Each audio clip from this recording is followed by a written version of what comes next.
So, another video for the Master Fencing channel. This time it's going to be a really quick one. It's going to be something of a reference video. So, later on when I am going to be talking about fencing and Zornhout, I want to refer back to this video and a couple of others I'm going to make. This particular reference video is going to be about footwork in Master Fencing. And in order to be able to do that, I want to basically do all my ramblings on footwork in this particular video, so that later on I can just focus on the techniques and everything that comes with it, without having to explain time and time again what I think footwork should be like in Lecküchner Master Fencing. So, I'll be talking first about the functions of footwork. Why do we do this? Secondly, I'll talk about how do we do it. So, what different types of footwork do we see in Lecküchner? And finally, I will basically do some more ramblings that do not fit in either of these two categories. So, for starters, why do we do footwork? Well, the first reason, quite obviously, is to move our bodies to where they need to be in order to perform a certain action. That's very elementary, and I think most people kind of figured that one out. The second reason why we do footwork is to help us position our bodies in such a way that we can generate power in order to do that given action as effectively as we can. And these are the main reasons that I see for footwork. You might come up with a few others, but overall these are the two most important ones, and ones that I use to structure my ideas for footwork around. Now, what kind of different types of footwork we see in Lecküchner Master Fencing? Well, for starters, let me just say that this is my current interpretation of things. I would say it's quite a decent interpretation. It's one that I can make work, even in sparring, and then some other people around me can make it work too. But still, my ideas might change, your ideas might differ. It's an interpretation after all. So, when it comes to Lecküchner's Master Fencing book, you find several different types of footwork. Some of them are very explicit, others are only implied. You can glean them from looking at the pages, but they're not necessarily mentioned as such. I'll start off with the ones that are most explicitly mentioned in manuscript. And of course, the one that we'll start with is the trit step. It's a really basic type of footwork, and the trit in Lecküchner encompasses everything like a passing step and the advancing step, and even what we would call a triangle step sometimes. And for completion's sake, what I mean by a passing step is, for instance, that you start with one leg in front and you pass with the other. That is what you would call a passing step. Now, there's also the advancing step, where basically the front foot stays the front foot. So the front foot is still leading, like this. This is what we call an advancing step. And what I mean by the so-called triangle step is that you step out of the line. So in Lecküchner you might find it as trithaus, or sometimes even springhaus. So trithaus is the step to the side, like this, in some sort of a triangle. So first one foot to the side, second foot follows to realign your body with your opponent again. So that's something you might see as well. Now, apart from that, there's also the lunges. Lunges in Lecküchner are there, for instance, in a chapter on how to use the Langenort and the Ansetzen. And interestingly, he only describes them as lunging backwards. So, rather than your traditional lunge where you go like back, forward, and then back, Lecküchner tells you to lunge backwards because you perform this lunge with the Langenort against the incoming striker. So, more like this.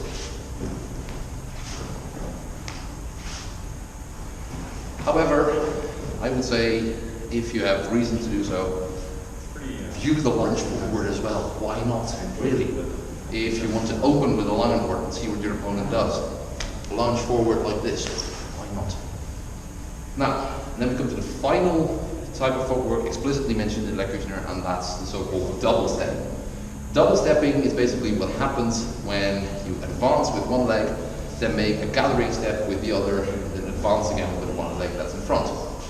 Or the other one, that doesn't really matter that much. So you can see a double step like this, for instance, where I step out, advance, or rather, where I make a step here, a gathering step, and another step.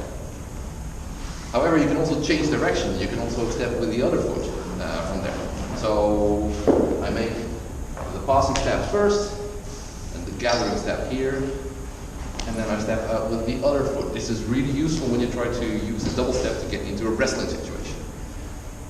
Now, double step can be used for a lot of things. It can be used in the bogan, it can be used to get into a wrestling situation. If you do it straight forward, you can even use it to keep pressuring your opponent with a longer arm from the door face. It has many uses for one thing. However, there are also a few types of footwork that don't necessarily are featured, that are not necessarily featured in the manuscript, but you can look at them and see if they were there. For instance, what is called shield stepping.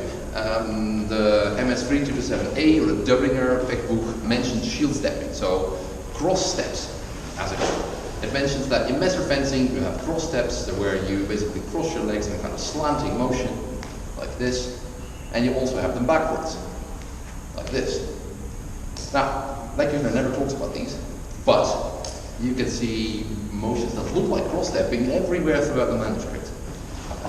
Look at the first play for the Becker, for instance. It looks very much like someone is cross-stepping. The cross-steps can also be found, for instance, in the plate belonging to oak. So, quite interesting to incorporate these shield steps in your fencing, and they work quite well. They will help with some winding situations, they will help with gaining a bit more fluidity in your stepping in fencing, so I like to incorporate it. And a final type of footwork that you see in the images but is never mentioned explicitly is what I would call opening the foot. And the reason for doing that is to make sure that you can always apply the two basic reasons for doing your footwork without them contradicting each other. For instance, if I am to perform a Zornhau, so I am here, I want to perform a Zornhau from Lugensland. That means the blade is going to be coming toward my head. If I now step forward, I would be way too close to my opponent. I'll get back to this Zornhau video though. I would be way too close. So if I don't want to close the distance, I kind of have to stay where I am. But in that case, I'm in a super awkward position to make this strike. Because my left leg is in front, my right shoulder should become the front. And that is awkward. I solve this by opening the foot. That means that I take the front foot, turn it to the side like this, lift up the rear foot. You see this a lot in some plays in Lecküchner, you see this also quite a lot in the Dürer effect. That allows me to basically still have my left leg in front, so stay where I are, but at the same time bring my right shoulder forward without problems. This is really awesome if you want to perform your windings and don't want to weaken them by stepping in between. So you can stay where you are, have the same foot still forward, but bring the opposite shoulder forward. This works the same if you're on the other side. The right foot is forward, and you really need to bring your left shoulder forward for some reason. Open the foot, like this. Now, I've given a lot of these different types of footwork that you can see in Lecküchner. However, when to do what? That's always a bit of a difficult question, especially since Lecküchner rarely ever talks about when to do what specific type of footwork. He does it in a few places, but overall, you're just left to your own devices. And I would say that might even be intentional. And I like it that way, because that way, truly, the footwork is not the most important thing. If you want to use your footwork well, it rarely matters which type of footwork you choose. The only important thing is that you do it right. So if you want to do a winding with a cross step, provided that you don't end up too close to your opponent, that's perfectly fine, as long as you do the cross step right. So if you do a proper cross step and don't bend over backwards while doing it, because that's not a proper way to do it. So what type of footwork to choose?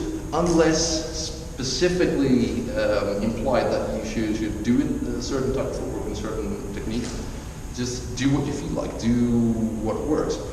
Try to move your body to the right position, but don't think too much about which type of footwork to get there. Just go there, see what feels natural to do with your feet. And that way you can make a really complicated subject rather simple. and I like stuff that becomes more simple and therefore manageable. Anyway though, I think I've rambled more than enough about footwork, and if I come up with some later thoughts, I will probably add to this video. If not though, don't forget to leave a like and subscribe to my channel, and for the rest, I'll see you in the next video. Thank you.